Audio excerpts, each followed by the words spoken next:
প্রথম অধ্যায়। আরবে প্রত্যেক গোত্রের ছিল স্বতন্ত্র বসবাস, কেননা আরব হল মরুভূমি ও পাহাড় পর্বতের দেশ। বিরাট জনবসতি কিংবা শহর নগর গড়ে ওঠা তাই সম্ভব ছিল না। এমনকি সাধারণ লোকালয় গড়ে ওঠাও ছিল অসম্ভব। কোথাও একটু পানির খোঁজ কিংবা সবুজের সামান্য আভাস পাওয়া গেলে সেখানেই তাঁবু টানিয়ে নেমে পড়ত মরুভূমির জাহাজে ভেসে বেড়ানো পুরো দল। এভাবে গড়ে উঠত ক্ষুদ্র একটি বস্তি, যার স্থায়িত্ব নির্ভর করত পানি ও সবুজ ঘাসের উপর। মক্কাবাসীদের এই ছিল জীবনধারা। আশপাশের বস্তিগুলোরও ছিল একই অবস্থা। নিয়মতান্ত্রিক কোনো রাজা বা রাজ্য ছিল না মক্কায়। বড় বড় গোত্র থেকে 10 সদস্যের নির্বাচিত পঞ্চায়েতই স্থানীয় বিচার ও শাসন পরিচালনা করত। পবিত্র কাবা গৃহের তত্ত্বাবধায়কও নিযুক্ত হতো তাদের মধ্য থেকে। দীর্ঘকাল ধরে বহাল ছিল এই আন্তঃগোত্রীয় ব্যবস্থা, যা মক্কাবাসীদের কাছে অলিখিত বিধানের মর্যাদা লাভ করেছিল। এর মধ্যে মক্কায় একবার বাইরের হানাদার বাহিনীর হামলা হলো। হযরত মুহাম্মদ রাসূলুল্লাহ সাল্লাল্লাহু আলাইহি ওয়াসাল্লামের প্রপিতামহ হাশিম তাদের সফল মোকাবেলা করলেন এবং বিপর্যস্ত হানাদার বাহিনী যুদ্ধক্ষেত্র থেকে পালিয়ে প্রাণ রক্ষা করল। মহাসংকটকালের এই বীরত্বপূর্ণ ও সাহসী ভূমিকার মাধ্যমে হাশিম গোত্রীয় বীরের মর্যাদা লাভ করেছিলেন এবং মক্কায় তার একক নেতৃত্ব প্রতিষ্ঠিত হয়েছিল। এমনকি মক্কাবাসীদের কাছে হাশিমিদের এ অনন্য মর্যাদা ও উত্তরাধিকার স্বীকৃতি লাভ করেছিল।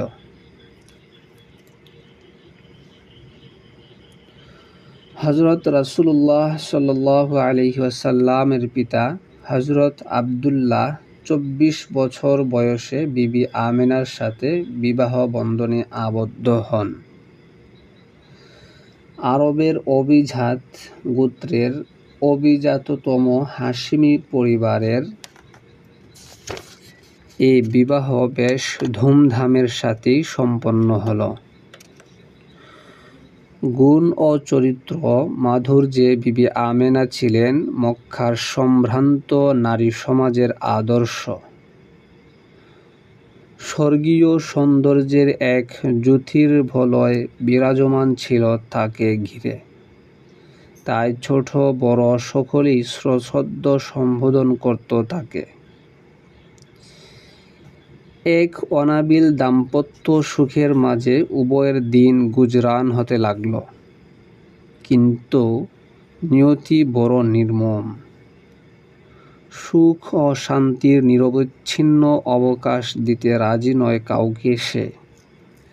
তাই সুখের পায়রা ডানা মেলতে না মেলতেই নির্মম নিয়তির এক ঝাপটায় মুখ থুবড়ে পড়ে গেল মাটিতে। দুঃখের কালো ছায়া নেমে এলো বিবি আমেনার কুসুম উদ্গত জীবনে।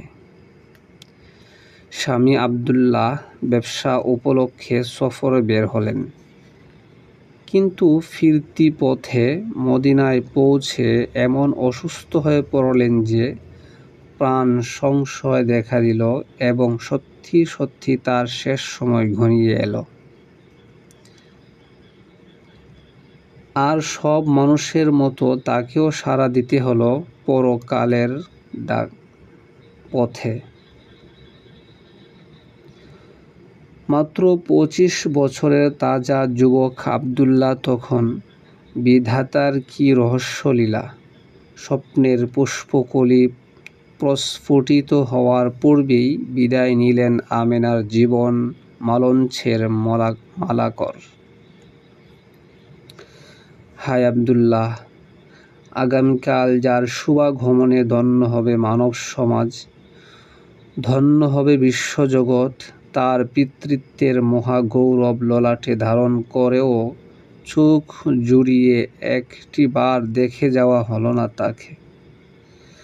আব্দুল্লাহ কি জানতেন যে বিবি আমেনার গর্ভে তার রেখে যাওয়া অঙ্কুর সুশীতল ছায়ার মহাবৃক্ষ হবে একদিন? অশান্ত মানবতা যার আশ্রয়ে ছুটে আসবে শান্তির সন্ধানে, মহামুক্তির আকুতি নিয়ে।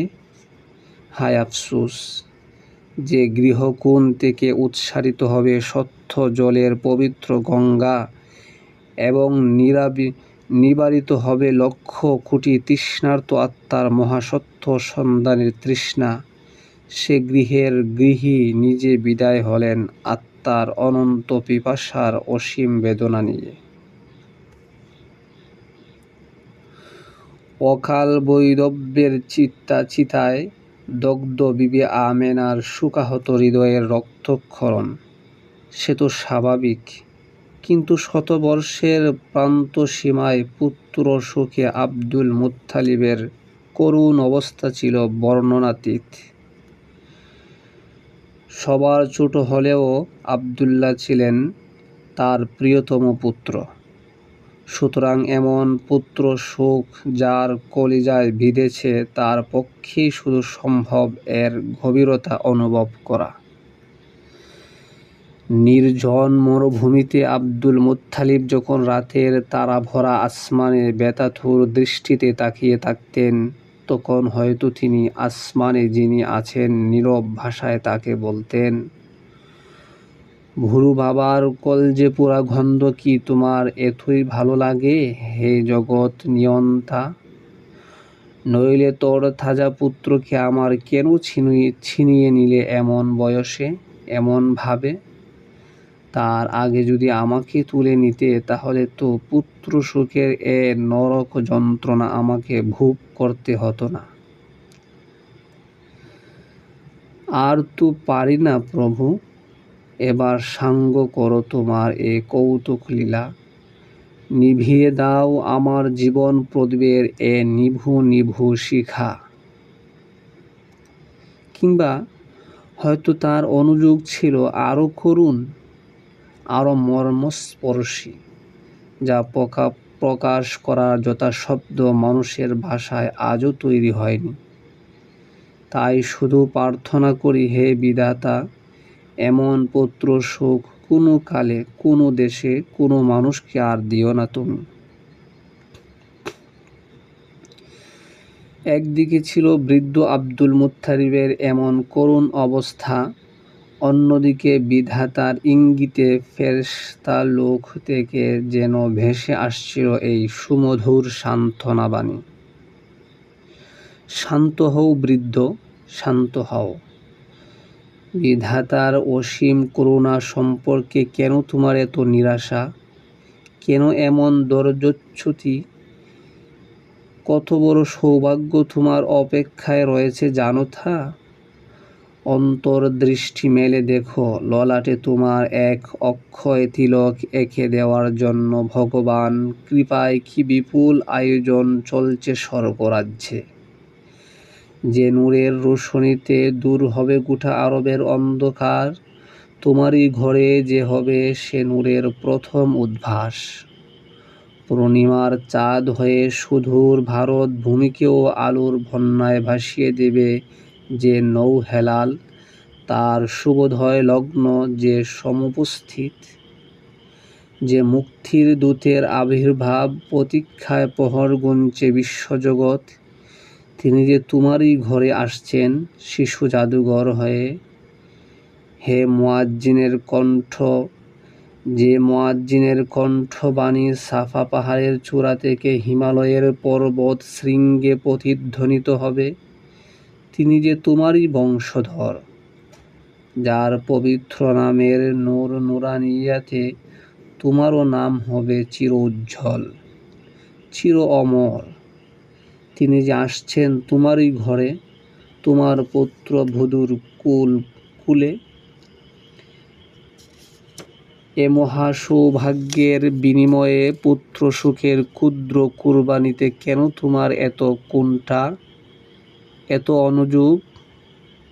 সূরাতুল বাকারার 15তম রুকুতে হযরত ইব্রাহিম আলাইহিসসালাতু ওয়াসসালাম এর এরূপ দোয়া বর্ণিত হয়েছে: হে আমার প্রতিপালক, মক্কাবাসীদের মাঝে তাদেরই একজনকে নবীরূপে গ্রহণ করুন। সূরাতুল সাফ এর প্রথম রুকুতে অনুরূপ দোয়ার উল্লেখ রয়েছে। বাইবেল যোহনের এক অধ্যায়ে হযরত ঈসা আলাইহিসসালাতু ওয়াসসালাম ও স্বজাতিকে সুসংবাদ দিয়ে বলেছেন, আমার পর এক নবীর আবির্ভাব হবে যার নাম হবে আহমদ। স্বয়ং হযরত রাসূলুল্লাহ সাল্লাল্লাহু আলাইহি ওয়াসাল্লাম ইরশাদ করেছেন, আমি হলাম দাদা ইব্রাহিমের দোয়া এবং ভাই ঈসার সুসংবাদ।